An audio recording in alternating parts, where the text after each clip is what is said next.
years ago, we took our camera to the deer yards in the central Upper Peninsula, and by the 1st of March, we found the deer were hungry. In the UP, they're hungry now in many areas, and starvation is occurring. In the northern Lower Peninsula, it's a different story, though. The worst is over, and it hasn't been bad. We'll bring you a report from the northern Lower with footage from our files of moderate trouble in the Upper Peninsula. Overall, a good report coming, so stay tuned. I'm Fred Trost. It's Thursday night, time for Michigan Outdoors.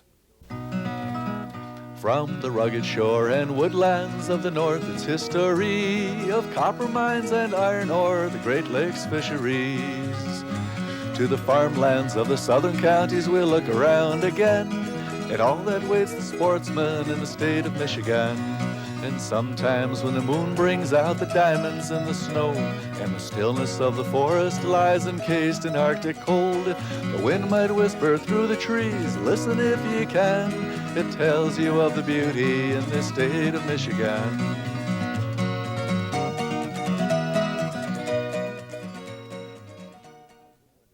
The snow has been falling throughout the winter this year, but in the Lower Peninsula it's been melting with almost the same regularity.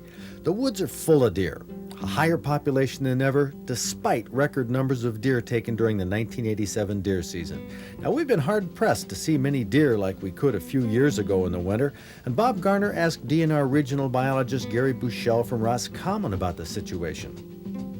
Now, the winter severity index, that's been up a little bit over what we're used to in the northern Lower this year. It's up more than what we've had the last couple of years, but it's far from reaching the point of concern. That index is scaled on up to 100, and when we can anticipate some problems. And our highest readings right now, as of this date, are like 58. So we're far from that. Okay, that's good news for the northern Lower. Now, how do you measure the severity index? What are the tools you use? What's the procedure you use for measuring that? It's a neat little procedure there. It takes the guesswork out of this business to try to recall what kind of winter we had. Basically what it does is to measure the wind chill, and by using a pressure cooker, distilled water with a heating element in it, maintained at a set temperature, we're able to record as the wind chill increases, the temperatures go down, the amount of energy to or electricity, the amount of electricity needed to keep that water at that constant level. That's just like the action that would be going on in a deer's body when they maintain a constant body temperature. Also, it tells us a little bit about snow depths. Snow can be 5 feet deep, but if there's a support factor, a crust on that snow, that's not as detrimental as if we only had 2 feet of snow on the ground and the deer are sinking through it and require more energy to be able to move from place to place. Now, if there's a crust on the snow and the deer break through it, that's tough going. That can be extremely tough, and also tough on the deer, and they become much more vulnerable to predators such as dogs. So how do you measure the depth of snow and how much effort it takes for a deer to go through it? Well, we have a simple little weighted tool that resembles the leg of a deer and the weight that a deer would press onto the surface, and that's placed on the snow. And a measurement is then determined as to how much compaction or how much support there is to the snow. So if we have 5 feet of snow and with a total support factor, like I say, that can be much more beneficial than 2 feet of very fluffy snow that the deer have to work through. And also, if they have a lot more crust, or a lot of crust on top of a lot of snow, they can reach a little higher to get to some of the cedar. Oh, sure, right. You can see evidence of that quite often when we have deep snow and the deer are still able to feed on the cedar. You can see the browse line where the deer have eaten the cedar boughs close to the ground. That's why winter cuttings can be important to bring that food down to where they can reach it. The deer do seem to be using this cutting, quite a bit, but not during the day. Not during the day, especially when the crews are out here working. This has not been a very severe winter. Had it been, I think we'd see deer out here right now. We've been in the UP deer yards where, frankly, deer have been standing right behind the cutters all the time. And here it looks like deer aren't having too much of a problem. No, the snow levels are quite down, and for the most part, they're not stressed too much at this time. Isn't it kind of odd to have as many easy winters as we've had put together here? it seems like it. Our winter severity indices have indicated that we've had mild winters the past 3 winters in the Lower Peninsula. We lost a few deer, though, a couple of years ago. And we've lost a few yet this year in the club country and isolated pockets around this area, too. Now, why did we lose those deer? Well, more than likely they are fawns born late in the year. They may have been injured sometime during the year. Late-born fawns sometimes have a tougher go at it during the tough times of the winter that we had this year. Okay, even in Clare County a couple of years ago, we found a number of fawns that seemed to have a tough time. In fact, a number of them starved. Right. Again, available food even in Clare County sometimes can be quite difficult. How come? What happened up in the club country? Why are we starting to lose deer there more so than in other places in the northern lower? Well, one thing we had is a good number of fawns that were produced, and many of these fawns, if they're born late, are a little behind in coming along in their development, and when it becomes difficult for them to get to food, they seem to suffer the first. Right now, a lot of the $1.50 special deer levy on each deer license is used for cuttings around the deer yard. Now, why don't we cut right in the deer yard with the cedar? Okay, what we have here, even though the food is not available to the deer, we still have an excellent source of cover for them. This is the green barn that the deer will winter in. It's warmer here. It's warmer. It cuts down on the wind chill. You actually form a little, like a microclimate there by having the heat captured in the small area. So therefore, by doing a lot of cedar cutting, you'll be punching the canopy or the forest roof out, and it's questionable whether or not that's wise management or not. Cutting holes in their shelter. Correct. Not being able to regenerate it. So then, where do you spend the money?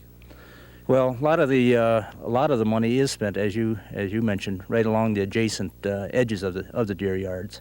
We do a considerable amount of work regenerating aspen, for example, and aspen and the plants associated with it that live with aspen are desirable by deer and snowshoe hare and other wildlife species. Also, wildlife openings adjacent to the deer yard, and we plant a whole variety of types of grasses that are highly desired by deer. So mainly in this area, that's where our money goes to. Gary, what's your prediction for the rest of the winter? Now, the deer can wear sunglasses in a lot of parts of the northern lower. Is it going to be like that the rest of the winter? Oh, I think so. I think Mother Nature can throw the book at the deer now, and I don't anticipate any major losses at all. It sounds like good news at first, but what's going to happen to all these deer this year? Well, we're going to have more car deer accidents than ever, maybe 40,000 or more. Huge starvation losses for sure if next winter is bad. And if hunters don't take a record number of deer next fall, Mother Nature will balance the numbers, and her method will be regarded as extremely cruel in Michigan outdoors.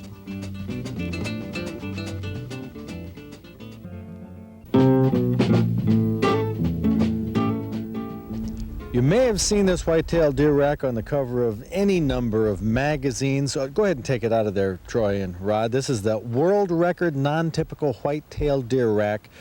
Scores 333 7/8 points in St. Louis County, Missouri. Now, it says on the plaque here, found. It was found by a farmer about 20 miles outside of St. Louis, Missouri. It caught its foot in a fence and broke its neck. He found it hanging from his fence. So this was not taken by a hunter. No, it wasn't. St. Louis, Missouri. Well, Frank Bays, you are the president of the North American Deer Foundation, correct. Okay, and you're having an event. Why don't you bring that rack right over here this weekend? We've got this coming weekend, the 4th, 5th, and 6th of March at the Plymouth Hilton. We're holding the first annual North American Deer Foundation Deer Expo. And what it is a group of hunters, conservationists.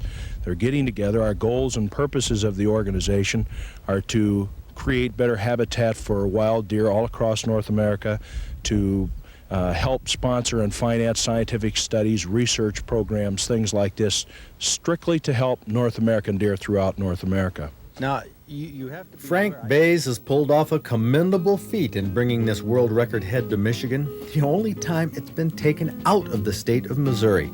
Now, this and many record book heads will be on display this weekend at their big deer exposition at the Plymouth Hilton.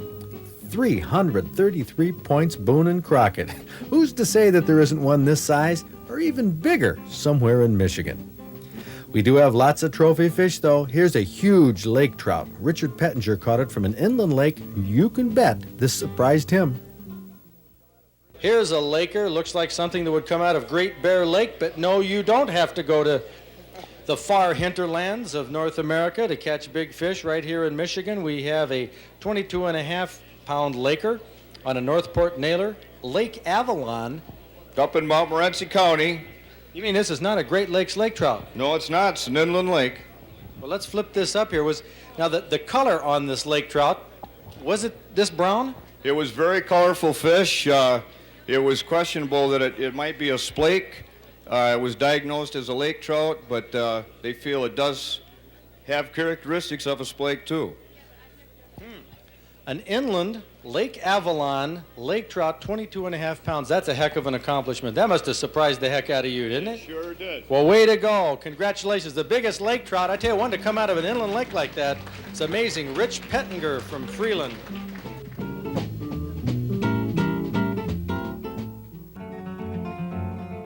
White-tailed deer are always a big topic of conversation and of questions in our mailbag, like this one from David Parsons from Cape Breton, Nova Scotia. One of our far North American viewers. He wants to know if deer move from place to place during different seasons of the year. Well, Dave, it seems like they do, but it doesn't happen as much as you'd think. The eastern whitetails move to cedar swamps during the hard winters in the north. But the rest of the year, they stay pretty much in the same square mile. Now, as the seasons change, their metabolism changes, and they hide more. They don't move around, and it gives the impression to a lot of people that the deer have left. But they haven't. They're still there. You just don't see them. Our Outdoors Forever department heard about a gentleman named Carl Cicerella from Temperance. A lifetime hunter and angler, he was a high steel worker who was hit by a steel beam in 1970. A resultant stroke left one side of his body paralyzed. And if he wanted to continue his favorite activities such as hunting and shooting, he had to learn to do everything one-handed, left-handed. He developed a swivel rest for his gun barrel. That replaced his right hand.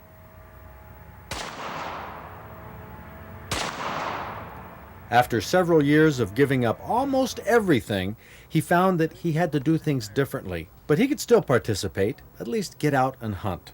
Oh, it hadn't been easy, and he needs help from his friends in the woods, but he knows hunting, he knows shooting, and he's gotten a deer nearly every year.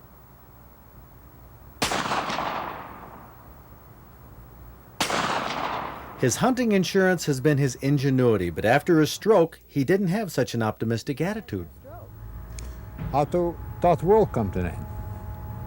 For 2 years, I couldn't do nothing, sit in a chair. Till my wife got me out of that chair. How'd she do that? Made me get out, told me get out and go somewhere. I went away, now I go to flea markets, grind sales, auction sales, deer hunting. Only one thing I can't do too good is fishing in a boat. My equilibrium's off. Oh, I see. See? I can't, and it makes me like dizzy. I fish off at piers. My brother and I used to go fishing for salmon. Carl Cicerella has become a part of Outdoors Forever, but he's still struggling with fishing. He has a lot of trouble on boats, so pier fishing is his best answer, and that's one of the problems Catherine Mulhaupt is addressing in her upcoming workshop. We will be conducting a first-of-its-kind workshop on March 25th along with Michigan State University and the Department of Natural Resources on a brand new subject, making outdoor recreation sites accessible. And this is a problem because even though it's required by law, there are no guidelines set down or standards for Parks and Rec departments or state officials to follow when they're making a marina or a beach or a fishing dock. It's been piecemeal, little projects here and there that have worked. Well, we've collected that information and we want to package it so people can make use of it.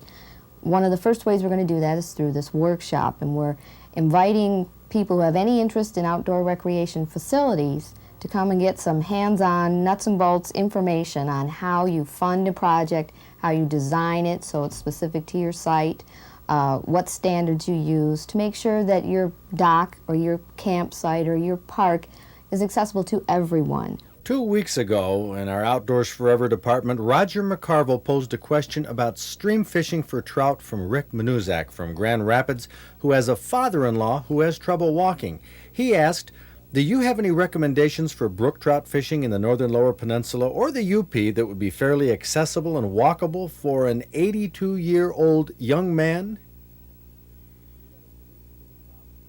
We got a solution to the problem from Brian Anderson, and Brian suggested the possibility of going to a canoe livery on a trout stream.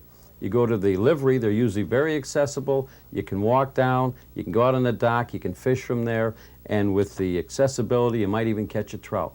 We had a letter come in this week from Greg Quayle from the Central UP Steelheaders Association, and he had a buddy that's in a wheelchair that wants to go fishing, and he wants to get in and out of his boat in his wheelchair. He says in the letter, he is finding it more difficult to get out and go fishing. It was considering giving it up. I told him I would contact you and ask for suggestions. We are hoping that you could also give us some information to help him keep fishing for many more years. So we'd like to ask the viewers if you have a solution to getting people in and out of a boat in a wheelchair, leaving them in their wheelchair to get in and out. If you've solved that problem, send us some letters and some pictures and we'll pass it on to Greg Quayle for his buddy.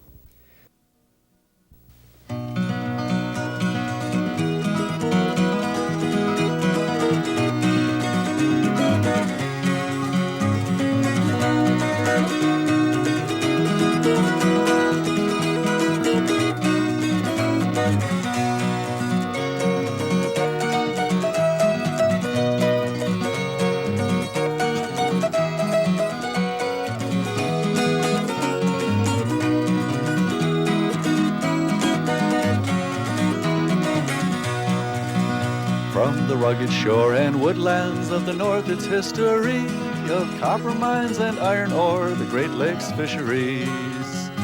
To the farmlands of the southern counties we'll look around again, and all that waits the sportsman in the state of Michigan.